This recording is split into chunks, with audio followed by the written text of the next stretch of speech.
This is the one with ass shots. Gunshots. Companies of ood. And a fart in a corridor. It's called the Satan Pit. Here we go! We're still on our endless voyage, all through time and all through space. With Levine and angels now, Daleks, Cybers, and dude, wow! Tennant, Smith and Eccleston, Gallifrey, where it all began. Doctor Who is cool again, that was Russell's master plan. Who back when? Reviewing all new Who there is. Who back when? Subscribe and rate on iTunes, please. Rose and Donna, Amy Pond, Rory, Martha and beyond. Join us on this odyssey, what other choice could there be than Who back when? Who back when? Welcome to episode N023, the Satan Pit. What's happening, y'all? He demands an answer. What is happening, yo? What's y'all? Y'all. I am Rawmeister. Goddamn right you are. Okay, hey. To your left is... As always, you're Nicololi. 2 steps to the Rawmeister's right is... God dog, it's me, Drew. 1 step to your left... Yes, it's Papa LaPonk himself. Damn right, yeah, that's me. Alright, well, okay, fantastic. We've not been in the Fair same enough. podcasting room for quite some time, so hopefully we're going to make some magic. So It's been a while. I feel like I actually owe an apology to the ladies and gentlemen of Podcast Land for this. I was away for a few weeks, and that is basically the reason why we haven't released an episode in a while. Oh, I haven't been here since 1966 or whatever year the last movie was. You know what? You look great for a 50-year-old. You could look after yourself a little more. Stay out the sun. Alright. Well, this is N023. Goddamn right it The is. Satan Pit. Wait, what pit? The Satan Pit. That is, that's a pretty bad pit. That's shit go. Which is part 2 of the double feature that is The Impossible Planet and The Satan Pit. Let's just jump straight into it then. Shall we? Let's jump in. Let's jump into it. Before we jump into a B-Scout, let's just say we literally just rewatched the episode. And this is how many weeks since we reviewed the last episode? The first part?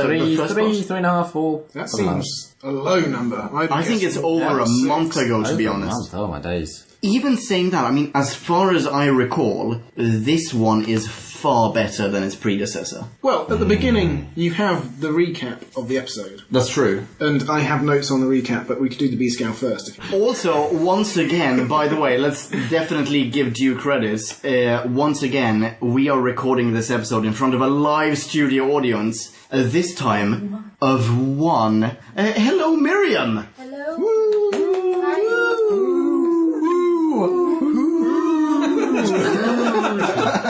That was weird. Okay, moving on. Should it go on the record that I haven't seen the predecessor episode and I did talk? That will become obvious. It is now on the record. Let's jump into B-Scout land. We start off where we left off, with the upstairs crowd in Space Base 6 or whatever finally opening fire on the Ood. The only way to survive, it transpires, is to send out a broadcast flare, brainstorm, mind, polarity, reverser, or whatever. Meanwhile, downstairs Doc decides to spelunk into the spoilers, Satan Pit. Blah, blah, blah. I got stuck with the worst line. It's Satan or something. I don't know. You can suck a bag of dicks. B-Scout over. You are welcome.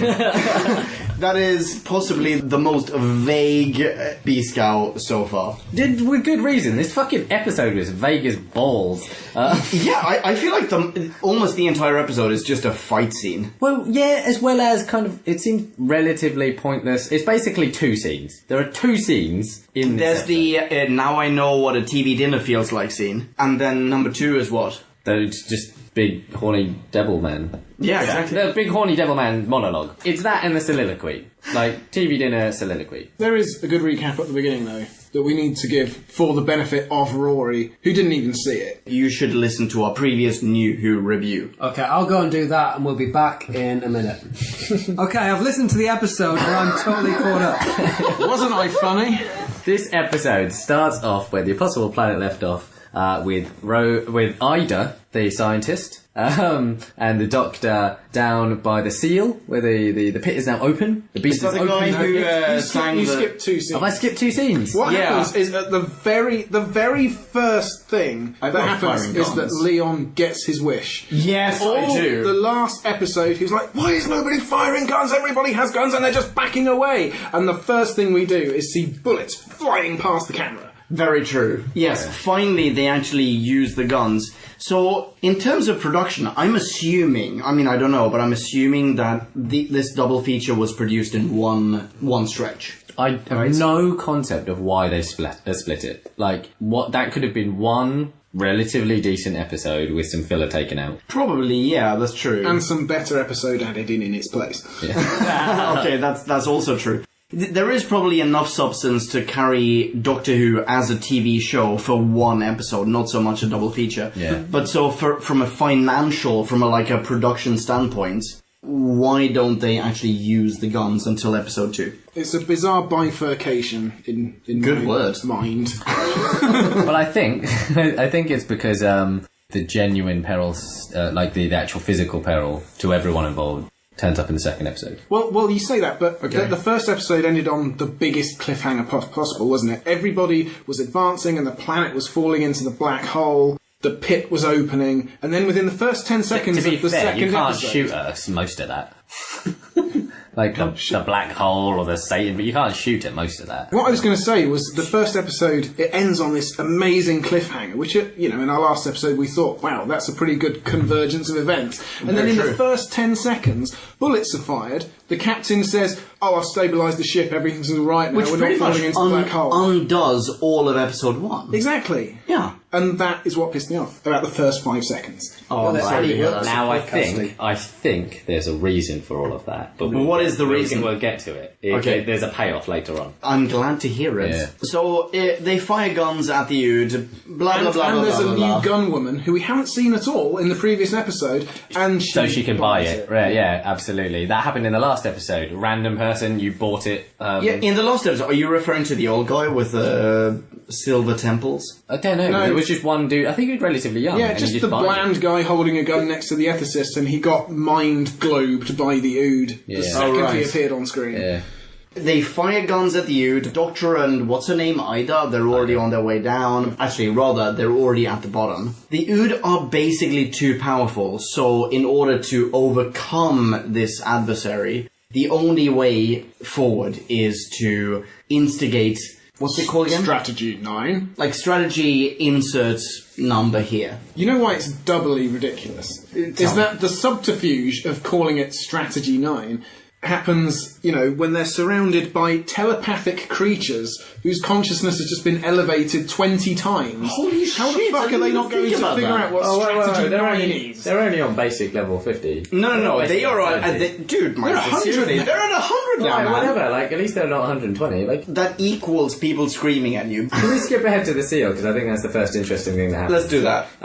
So Ida and the Doctor are at the sort of the seal that's been opened, the pit that's revealed itself, and the Doctor goes on his weird little monologue about wanting to jump, and the thing at the back of his head always telling him to jump. And Which once again brings him back to the whole, the nature of mankind is to always jump into the unknown. Do you know what really upsets me? This about this whole episode. It's a mankind wankathon. Yeah, no, is what but it do you know is. what? Do you know what's worse about it is that we see the paternal Doctor, and I feel weirdly infantilized watching it. Just like, oh, you guys, you might run around, you might bang your head into a coffee table every so often, but aren't you intrepid? Yeah, and seriously, doesn't it also make you think that every other race in the universe is really effing boring? I just think it's just that bullshit thing that maybe, I don't know, probably T. Davis and the BBC thought would be really cool to teach kids, and or it's like, oh, you know what, you're all numerous, wonderful, special flowers, even if you don't feel it. Everyone's important, and you're part of the human race, which is exploratory, and also it's like, nah, you've never been to the moon, you work in Greg's. Let's just be honest about that. Not everyone's fucking special. Moving on. I feel like we should give responsibility. Working Greg's aren't special? What I don't know, but they're not like this weird, like this intrepid galaxy conquering, like, ridiculous. I feel like the moral of the story is really like if you're the greatest adventure of all. Wait, what? Some say Greg's is the greatest adventure of them all, which is fair Yeah, enough. you never know what you're going to get. Okay, fair enough. I still feel like the moral of the story is basically if you are pseudo-suicidal, then you're a good person. Like, if you're willing to jump into a situation that is very likely to kill the shit out of you, I think it's worse then than that. that's admirable. I think in the some way. lesson is worse than that. It's not so much that those people exist and they're admirable, but because we're all humans. Because he always says, "Oh, humans, you're all like this, you're all like this." Is that some people choose to be pioneers and to be intrepid and to jump and to do crazy suicidal things. Most of us don't. But apparently we have this shared fucking responsibility. It's all cool. Because those people do it, we're also intrepid by association. Humans are all the same, aren't we all intrepid? We're all Just basically not true. Scott of the Antarctic. Yeah. That's racism, man. What? You know what that Speciesism. is? Yeah. Fuck that. Definitely. Yeah, that's humanism. Yeah. Wait, what? I hate being this infantilized version of David Tennant's Doctor. I don't need a dad. I've got a dad. Screw you. You haven't seen the episode where he goes to Greg's and fucking tears them a new one. Alright, so Druid, what is the next bullet point? My next bullet point, well, after where I write about they can't stop themselves shooting all over everything suddenly, is Ida is... Or is it Rose? A woman, anyway, is posing a question to the Doctor, because that seems to be their function in this episode. Mm-hmm. Is there no such thing? Doctor! It must have been Rose. Wait, based on what? Based on the devil. Oh, right. Yes, because they're all pretty sure he's down there by now. Haven't they actually... Hang on.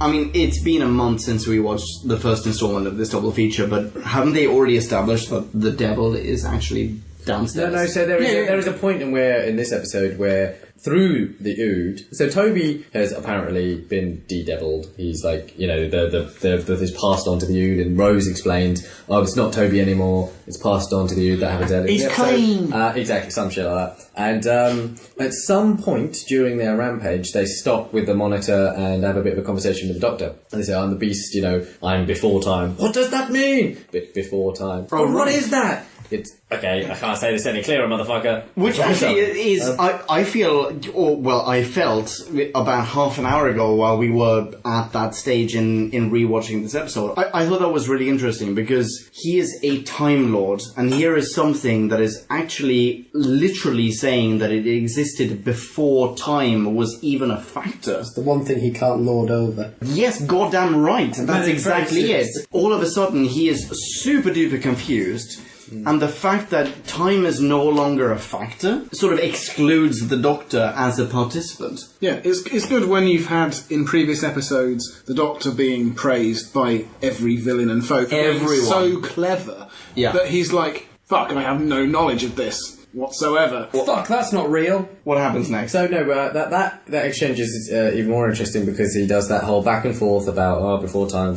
Also, by the way, as our terrestrial beings, we don't have a concept before time, but we might theorise that it might exist. Surely he had, at some point during his 800 years of fucking wandering around, thought space, time, and matter were created at the same point in the crucible of the universe. What if there was something before that? Has he not stopped to even ask that fucking question? We've That all upsets had the me. headache which comes of trying to think about this. Right? Surely Time Lords would have had the biggest headache of all, right? Yeah, absolutely. So someone stop and go, maybe there was... I mean, look at all this crazy stuff I see on a daily motherfucking basis. Which he does sort of allude to at some point later on with Ida. He says, I believe I haven't seen everything in the universe. And he must... The more important part of this sort of back and forth is the Beast, the Devil, Lucifer, the Morning Star, all that, revealing what he knows about each of them and sort of talking to them directly and revealing an innermost dark, fear. So to the captain, the reluctant captain, to Rose is the best one because Rose is some great foreshadowing of you will die in battle. Is that what he says? Yeah, you will die in battle very soon. The only thing that I remember is that there's some chick with daddy issues. That's Ida.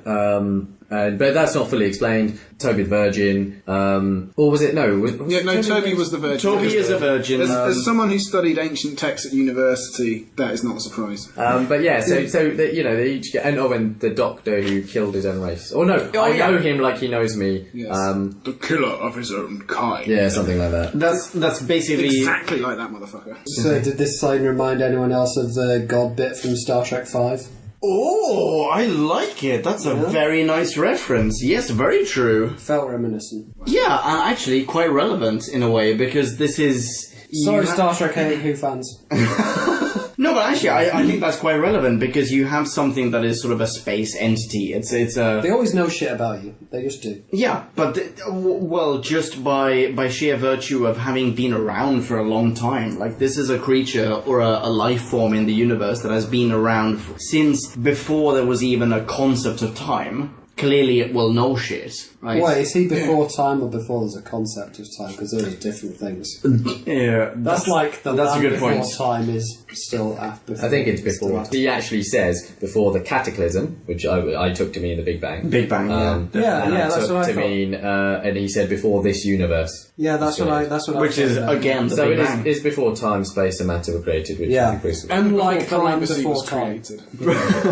So here is some He just other listens in on everything. fun trivia. What is dick? Fun trivia. So the Doctor in his rant. So, but which beast are you? The Draconia, Daemons, which are all like so. The Draconia, Frontier in Space. Deimos, I feel like he said. Oh, Deimos. No, you're right. Sorry, Frontier Space. No, Deimos. Sorry, I meant from the Daemons. The episode. Oh. What else do we have? We got Caleb, God of War, who appears in Daleks and Genesis Daleks. Is that me? Yeah, I think that's all I got. Yeah. Right. He says that when he's going down on the rope. Going down on the rope. Yeah. This is a sex scene that completely eluded me.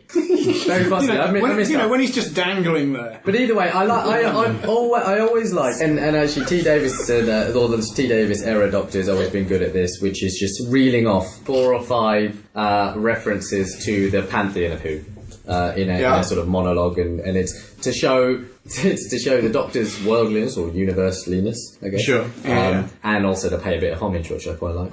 I don't think it's any deeper than that, but that's pretty cool. That's what she said. Yeah. After that, the Doctor reassures them all that this is all parlour tricks and psychological stuff and whatever. He doesn't really know you. This is just what people do. And then the cable snaps. The Doctor and Ida are now... They're downstairs. They're by the pit that we already saw in part 1 of this double feature. We get the captain saying, they're stuck down there. Which immediately made me think, well, they're not going to be stuck down there, are they? Because there's going to be a TARDIS there, sunny side up, like Ponkin predicted. As far as we know, Doctor and Ida are stranded somewhere near the seal to the pit, and Captain Zack has been isolated in the control room, and the rest of the team are somewhere in the space base. Yeah, and how we get this... Yeah, we get this thing where the people in the space base, or actually, what was it called? The Sanctuary Base 6. Sanctuary base. That's what it Danny, is. Rose, and Mr. Jefferson. Right? Mr. Jefferson. Oh, and Toby. In Sanctuary Base 6 or whatever. 9. 9. No, it's Strategy 9. Strategy 9. Strategy 9 of Sanctuary Base 6. 60, no, 55 minutes of oxygen. I'm so confused right now. Okay, so the plan basically is the humans aboard the space base. Sanctuary Base. Shut up. They now need to, now I know what a TV dinner feels like, through the ventilation shafts until they get to the point where they can press a button, like a Deus Ex Machina kind of button, that will zero the base level 100 telepathy power of the Ood, right? So that's the mission that we have upstairs. Yep. Meanwhile, downstairs, what is the mission? Ida and the Doctor are just completely stranded. So the Doctor thinks the only way to go is down at this point. Yum. Yeah. So he goes down, he goes all the way down. Oh, he has a little existential crisis first. Yeah, he has a little Tennant-style existential. You gotta have a word He with does, yourself yeah. before you do that. Actually, hang on. Let's take a moment to discuss this. So, this is a double feature that is very clearly just a mankind wankathon. Humankind is so great because they jump into the unknown, blah, blah, blah, blah, blah. No. Actually, he makes a point of saying that jumping is stupid. Oh, it's not about jumping. It's about falling. The fuck does that mean? That is utter garbage. Can you soundbite David Just Tennant. hear him going with his, his jaw extruded dramatically. It's not the urge to jump, it's deeper than that. It's the urge to fall. You can't jump without falling, but you can fall without jumping. That's a haiku, man. No, it is not. Is it epic round? Pretty confident on that one. Let's discuss this, because... Sort of a Zen logic poem. But the Doctor who hitherto I feel has always been ready to jump. At this point, he goes, I retreat. I can't believe that I'm doing this, but I retreat. Isn't that kind of... I mean, I feel like that's worthy of mention. I think that might have happened earlier in the episode before all the Satan talking. Oh, really? Sorry if I'm mistaken. Yeah. Yeah, it happened right at the beginning when, him and stuff, and he was saying, it's that urge to jump, the urge to... And then he goes, Okay, well, fine. Let's discuss that. Is that not an interesting point of view, or like an interesting observation in the lifetime of the Doctor? Yeah, no, I cannot recall a single other occasion where the Doctor has retreated. It would be more voluntarily. interesting if he hadn't gone down later. Yum, and also, okay. But I think that's just there to enhance the peril. He doesn't want to go down now, he has no choice. Back upstairs. Just back upstairs for a moment. So the Rose, etc., they've got the script to make the guy, the Ood incapacitated, and they're going through... By script, do you mean the plan to zero the 100 they've got a disc whatever to do it. And they're going through the like robot service tubes where there's no air. And there are, however, in the absence of air, there are so many ass shots. There are lots of ass shots. So many ass shots. There are at least two gratuitous ass shots of Rose. Here's an interesting... No one's happy about that. So, No, one guy was happy about it. Rose says to Danny, not your best side, and then Toby says, it's not much better from back here. I thought he said the opposite. I thought he said It's not so bad from back here. That's what I thought. Is it not so bad? Yeah. I totally missed that, and also, Toby is a dirty bastard. So, they're having to go through a small enclosed, maze in sci-fi is a relatively, it's kind of like Aliens and all those sort of things, where, and also having someone on comms try to, track you and say, you should go left, you should go right. That's established. What I really like is the idea of having air fucking follow them. So the person... sort of doing the controls, the captain, is actually sustaining them, not just telling them directions and showing and seeing, bad guys moving around the maze. This is Mr. Crossflame, right? Yes. Yeah. Captain Crossflame. Apologies. Crossflame. Zach Crossflame. He's so fucking cash the entire time. He's so, everything's an effort. Yeah, he should be wearing a t-shirt and flip-flops. He's acting like he's been called in on his day off. Yes, absolutely. 100%. 100%. Yeah. Jenny hasn't turned up to open up, so he's He's got to man the shop. Yeah, it's very, very annoying. While they're in these, Jeffrey's tubes / this is what a TV tube. Sorry. Yes, / whatever. Blah, I think blah, of it blah. as a Crystal Maze / Nightmare crossover. / this is what a TV dinner feels like. An Aztec zone. It's everything While they're in there. imperfection. Okay, so we're back in the ducts, the vents or whatever, and they're hustling through, and Jefferson as the soldier, the resident Which one is soldier. Jeff? Oh, he's the man with the gun. Silver Temple. Yeah, absolutely. Does the only thing that a soldier on this mission could do is to sacrifice himself gallantly for the good of After the group. shooting his entire load at Which Dude. also we're given at the time. I just came, and also, can we just point out that there's a fart scene before he dies? Oh, Yes.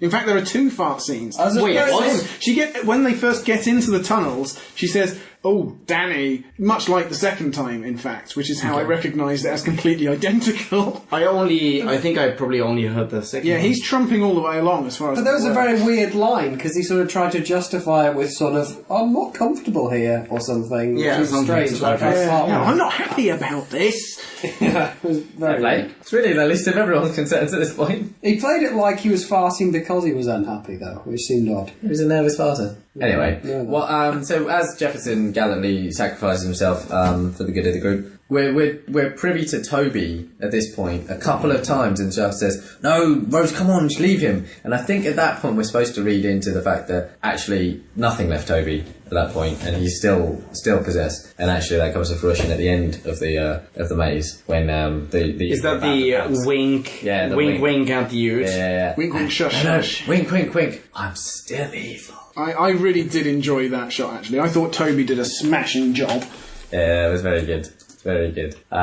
So we're privy now as an audience with the dramatic eye to know that Toby is still the devil and can actually make it appear as if he isn't. Well, this brings me back to my point that I made earlier, my cryptic about your point, Drew, that things were all going to shit and then they suddenly weren't. I feel like that's his ploy.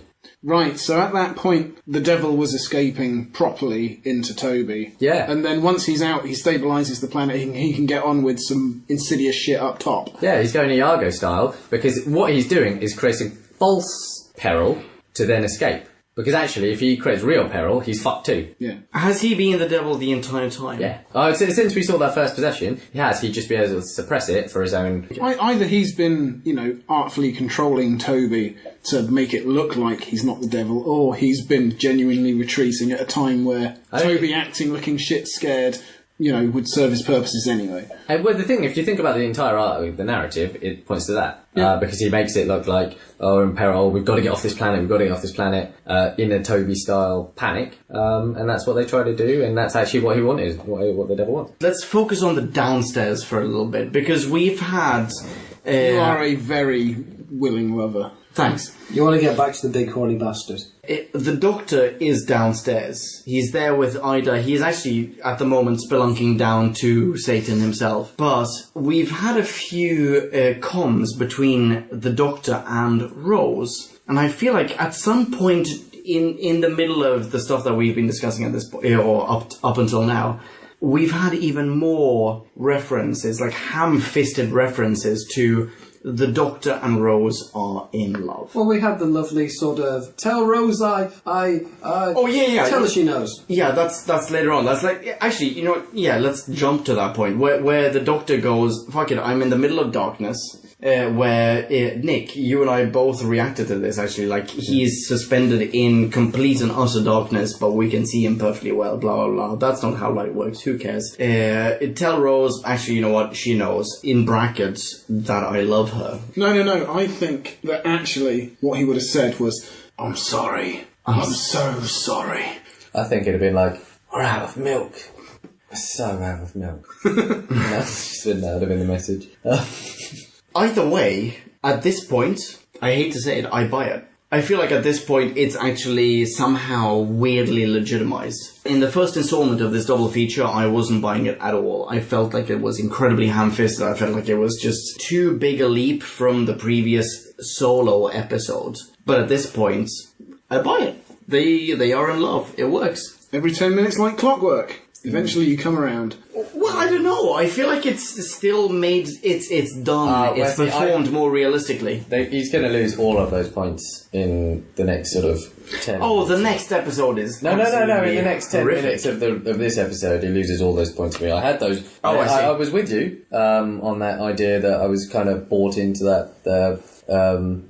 two lovers that don't want to be torn asunder, but actually he loses it for me right at the end. So, he's falling for what's apparently 10 miles. And we find him, let's speed to the sort of fun bit, which is he gets cushioned by some air, his helmet falls off, and he's like, "Oh shit, I can breathe, oh this is awesome, oh people want me down here, someone wants me down here." And the ridiculously unobservant passage follows, where he's like, "Look at these markings, it tells a story. Oh, look, there's a story. Oh, here's a vase. Oh, there's a 300-foot fire-breathing devil." Yeah, thing. Maybe pay slightly less attention to the cave painting.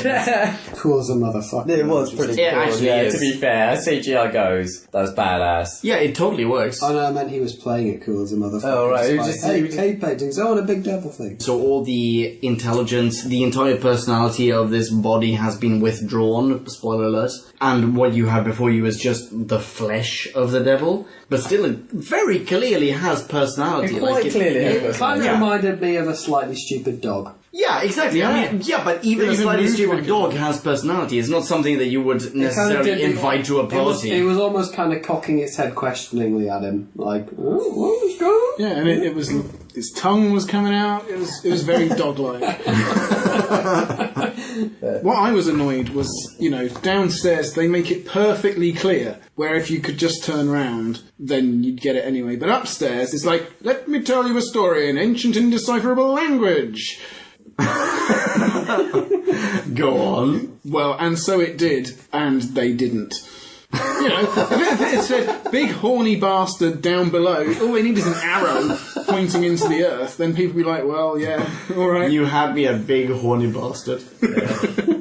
But anyway, so we've got this this scene where the Doctor's trying to figure out, and it's a monologue, isn't it? Like can I just say at the beginning that really disappointed me? Yeah. That he didn't get to have a final, verbal sparring match with the devil. Yeah, it's a little bit of a disappointment, but that's the way that the whole plot is set up. He is confronted solely with the flesh, like the lack of intellect, basically, and he is all intellect, right? Like, the only way that you could pin him against someone who is worthy as an adversary is, like, you pick the Master, who is also all intellect. But you know what annoys me also about this is that at some point he says, "Oh, but where's your voice? Why aren't we talking? What do I do?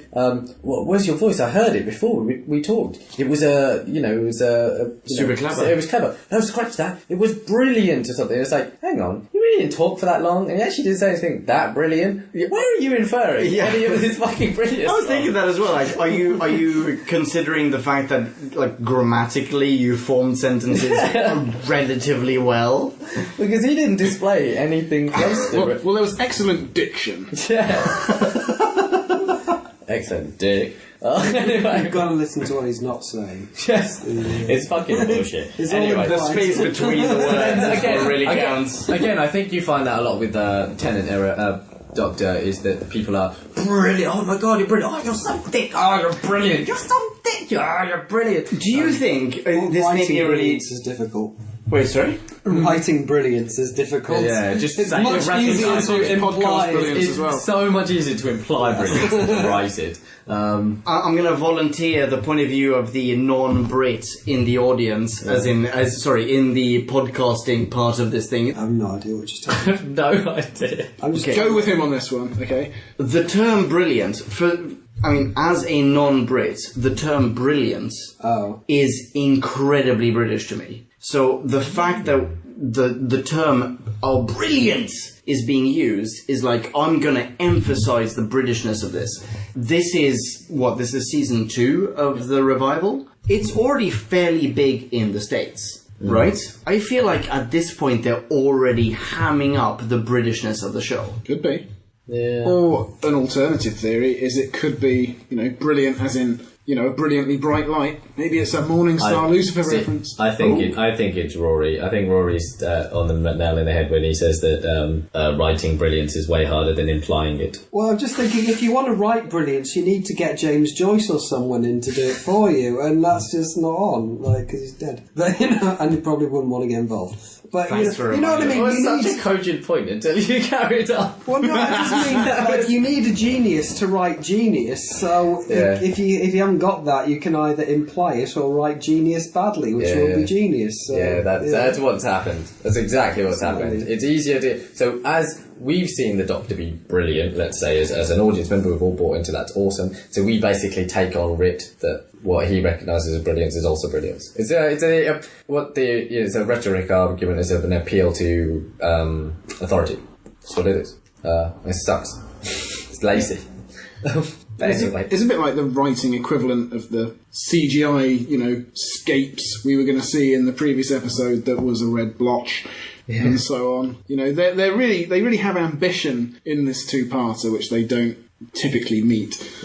Upstairs, the Ood have basically been defeated. So, okay, upstairs, we'll recap upstairs. They've made it to Ood habitation, they've whacked the disc in, the Ood are fucked up, and they're kind of skitzing out, they're doing a weird, dubstep dance.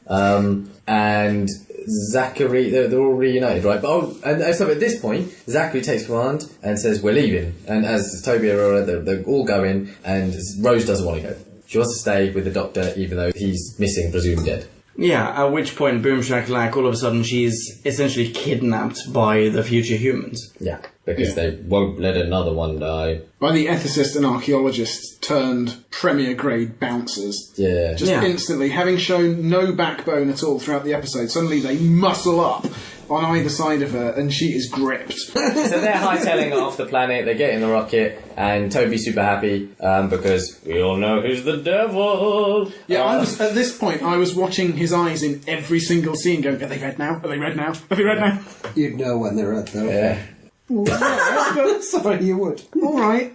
Cool. Anyway, sorry. They're Sorry for being off. excited about anything. They're sodding off. They're getting the hell out of Dodge. And Ida's left on a planet who's, I think she's passed out at this point, and the Doctor's trying to piece together the puzzle of why that weird horny dude is down there, why he's chained up, how we murder him, I guess, and how to save Rose, right?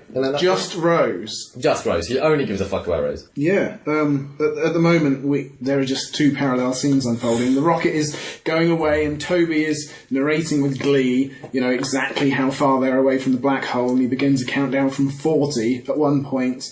To crown all the many countdowns in this episode. The way the countdowns work in this episode is insane, because we have like the 3-2 go, we have the 3-2-1 go, and we have the 3-2-1 let's break for a moment. We have a cup of tea, everyone kind of doesn't give a shit about this episode. Everything, and then all of a sudden go, like, and it's like 40 seconds. Why fucking 40? We've done everything on the count of 3 up till now.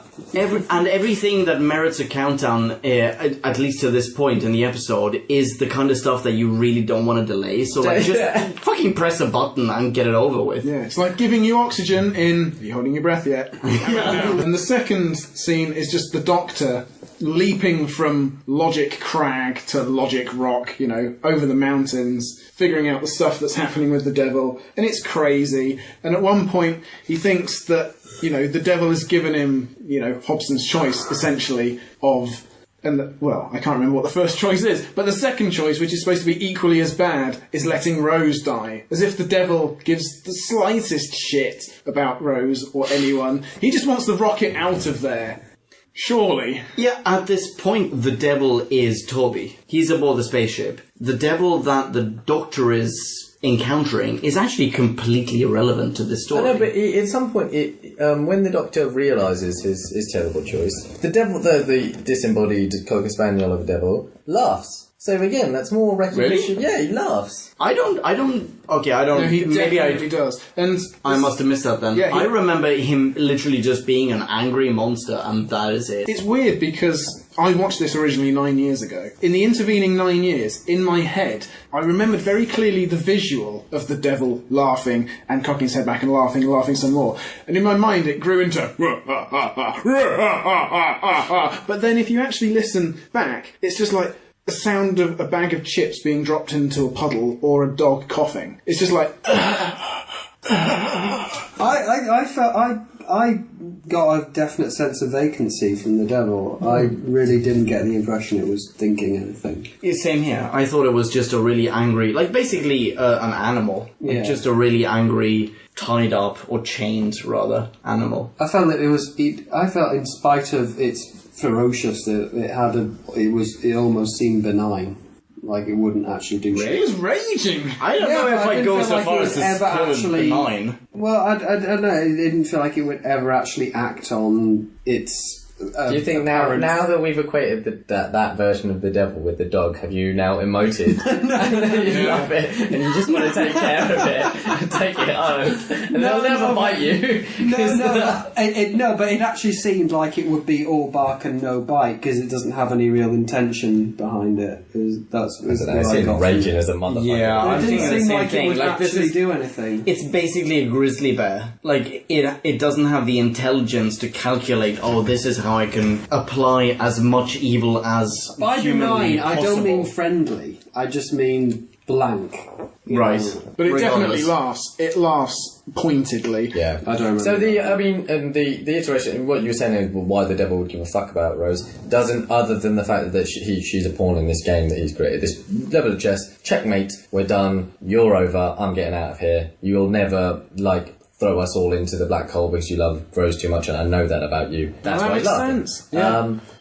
And then the Doctor reveals his ace up his sleeve, which is... He doesn't give a shit about anyone. That, I feel, is his ace up his sleeve. Well, his ace up his sleeve is his understanding of what is the greater good. No matter how much he loves Rose. Because at this point, they have absolutely clarified this. He does love Rose. No matter how much he loves her, though, the rest of the universe and the perpetuity, like the breadth of eternity is more important than his relationship. Because the dialogue, I think, goes when he sort of reveals, like, oh, well, you think, I've seen demigods, this gods, that gods, and if I believe in one thing, just one thing, I believe in her. So he smashes thing with the full belief, faith and knowledge that Rose is going to save the day. Really? That's the line. Yeah, or if you want to who it up a bit, Rose's timeline is so integral to the future of the universe that somehow it will persist. Yeah. I'm happy with that.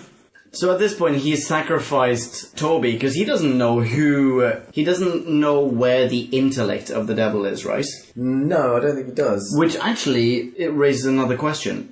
Since he doesn't know that Toby inhabits, that the intellect of the devil inhabits the body of Toby, doesn't that mean that even if he smashes the the weird gateway thing, thus sends the body of the devil and this whole impossible planet into the black hole, the intellect of the devil is still going to persist and survive and be somewhere, right? He doesn't know where it is. He can only assume that it's on that spaceship. So I think the idea, again, trying to come up with arguments for these writers, is that if he destroys the gate and the thing falls into the... So the intellect can't survive without the body? No. It's that cone of gravity, remember that one thing? That all collapses too. So any escape that he was trying to make, it's all fine. Okay, fair enough. Actually, that's a good point. I think one of the logical leaps, you might want to check this, you might actually want to watch the episode without us all talking over it, but you can cut in what's I am right. not rewatching this. What's right. Well, anyway, I think one of the logical leaps the Doctor makes is that the intellect can't survive without the body. I think he does say that. I think you're onto something there. Yeah. Which makes no sense. No, it doesn't make sense. That's not what the devil's up to. But I think it is something he says. So, in the interim, Rose smashes a bolt through the window and then unseats Toby, and then Toby... Once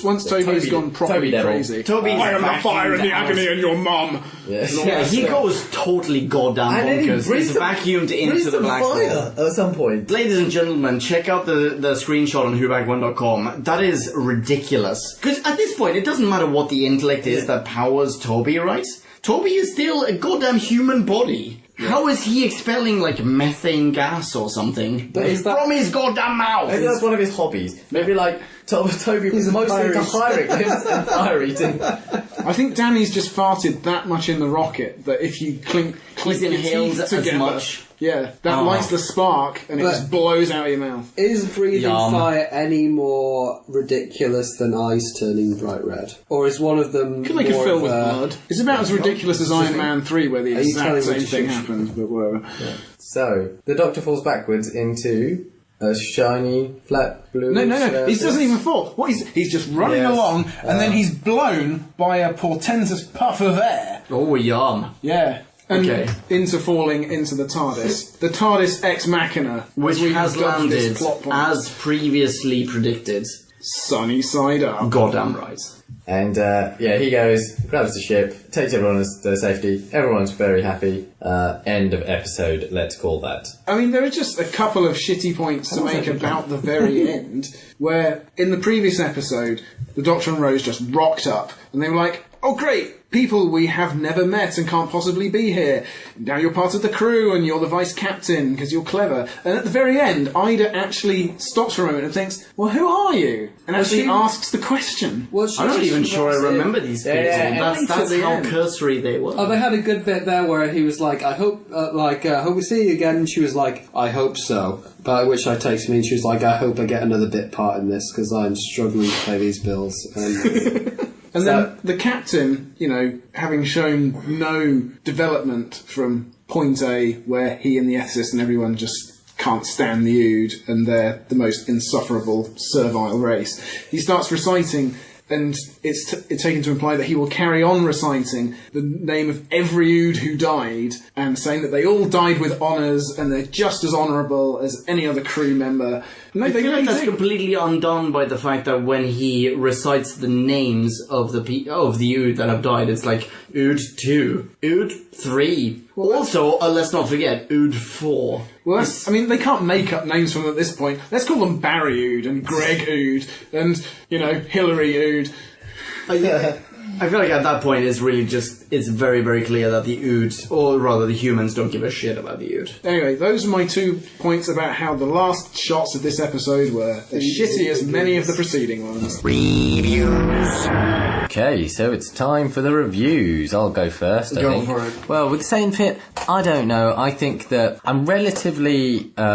I don't know, I'm full of admiration for the idea that they took on one of the fundamental fucking problems, questions that have always plagued us as mankind, is there a God, is there a devil, all those sort of things. And so basically the ultimate evil. It's a weird time to kind of blow your load on that one. You don't really build up to something like that throughout a series, like in Buffy, the first evil, you build up to this, like, terrible big thing. It's like, just a random episode. There's the devil, maybe he's the devil, maybe not. So I don't know, I feel like they went for gravitas and kind of missed. And yeah, there's like ham-fistedness. Didn't like the paternal side of the Doctor and him being like, you crazy kids running around, scraping your elbows, and I didn't like that at all. I don't know. I think the build-up was better than the payoff for this duplex of an episode. So I'm gonna give it a 1.8. What did you give the last one? Like much higher. I think 2 point something. I think you were both 3. Oh, 3 maybe. Oh yeah. Yeah. Still no. We gave it the same mark. Yeah, I dropped off heavily. That was a second episode that did not live up to the promise. Interesting. Okay. Rawmeister. Well, fucking hell, this is only the second episode of New Who I've even seen, so my frame of reference is extremely lacking at this point, and I didn't see the build-up at all, so, fuck. I don't know, I thought it was alright, I enjoyed the devil shit, but yeah, I agree, it wasn't treated with much... The devil shit? Yeah. It was, that's a big topic, and I think you could do a hell of a lot more of it than they did, and it seems like the devil is very easy to get rid of. Yeah, fuck, I give it a 2. You can have a 2. Okay. I too was a little underwhelmed.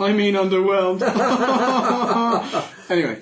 I mean, there was so much logical bollocks in this episode, and there was so many, like Nick says, ham-fisted elements where, you could see they needed a chase scene and then they needed emotional punctuation in that scene. So the old soldier, who hadn't really displayed any redeeming or charming qualities up to that point, was the guy nominated to be bumped off to this swelling, emotion-inducing music, when really they were just sat on the other side, and the captain had plenty of time to lift the thing up, bring the thing down, the guy goes in.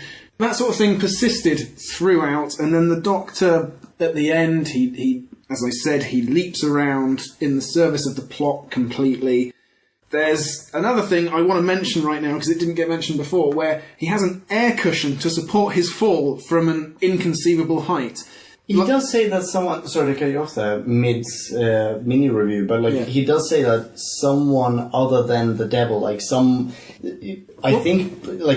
to the fact that maybe it's someone who put the devil in chains. Well, he surmises has saved his life. Someone who might be the opposite of the devil. Yeah, exactly. Well, whoever it is that... that'll be... let's not go into that. But it's complete territory. Conjecture. What I'm building up to is, kids might think there's an air cushion here on Earth, and if I jump out of this building, hey, there's air. I'll wake up when I hit the ground. No, you won't. You will die. So, beware of this episode, kids. Yes, but watch other ones.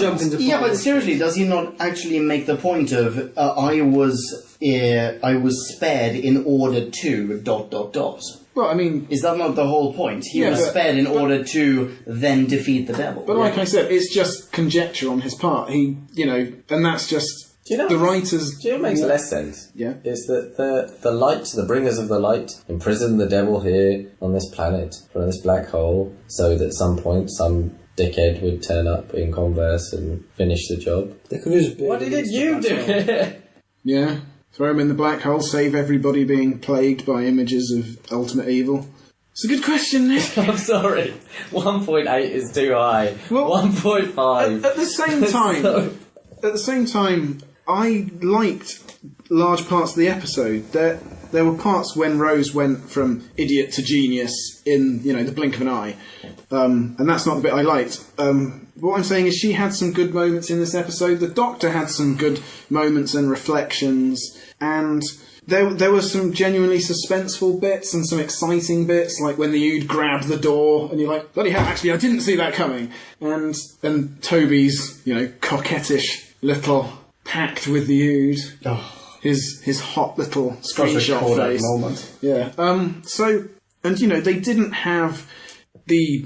Like I say, Nick said, there's good reason for it that the Doctor and the Devil weren't sparring at the end. But they did have a bit of an interaction, and there was some good stuff there. And so they didn't completely fulfil the premise as I would have liked. But I'm going to give it a 2.6.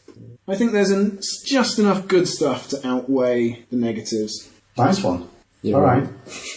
Just me left. What did I give the last one? You gave it a 3.2 or a 3.4. 3.2 or 3.4. It's weirdly, I feel like this was a better episode than the first installment, but I still would not give it anywhere, in the threes. It's still a 2.8, whatever. But it still feels like it was a better episode. Starting off with downsides. The Ood were built up in part 1, and they were given an identity, they were given sort of a lack of meaning in a way, they were just used as slaves, their entire raison d'etre was to not have any personal say in things. But in part 2 of this double installment, they're just there as zombies. That's their entire... the only reason they're there is to chase, and it's not very interesting. Whereas, however, in part 1, we have...